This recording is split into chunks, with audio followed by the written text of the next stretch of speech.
many times have you guys utilized daycare without researching it? It is most certain that someone in this room or someone you know has utilized a daycare before checking any type of regulation, citations, or any type of injuries reported before you actually dropped your kid off. Most of the time we'll choose daycares because they're convenient, because they're cheap, and because they have the room available. Gateway.com National Daycare Statistics reported last year, 2018, that 818 serious injuries were reported in Texas daycares alone. Today we're going to discuss daycare regulations, the need to research the daycares prior to us using them, in hopes that the daycares that are used, that are poor daycares, will have less attendance and will shut down. We research shoes before we buy them, and we research cars. So why wouldn't we research where we're going to leave our kids? HHS.gov Minimum Standards Requirements for Daycares reports that it is imperative and required that daycares report all injuries, serious injuries that require medical attention, or they also have to report anything that puts a child in danger. Think about an 18-year-old who's just graduated high school with a diploma.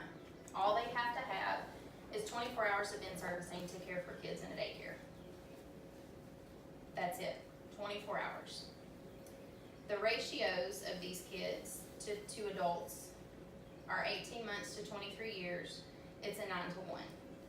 2 years old, 11 to 1, and 3 years old, 15 to 1.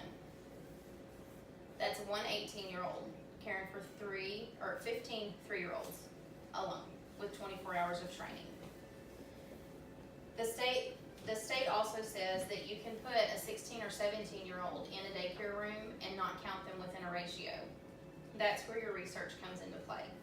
Call the daycares and ask them, do you use minimum standards or do you put additional people in your classrooms? There are many benefits to researching. It gives you a better picture of what you're dealing with. It gives you an idea of how important safety is to them. Check their health inspections, check their surveys. It gives you a peace of mind. If injuries are occurring, why are they occurring? Are they occurring because they're only going by minimum standards? Choosing the better daycare will decrease the use of the poor ones. Using the daycare that uses the extra person, even though it's not reported in statistics or ratios, at least gives you the idea that they do care about the safety of the kids. Home daycares allow only a 6 to 1, which seems better.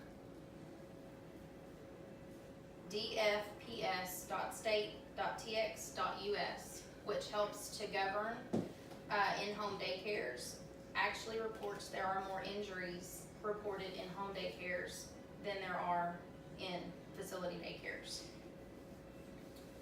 Think about not having regulations, or if we actually never checked them.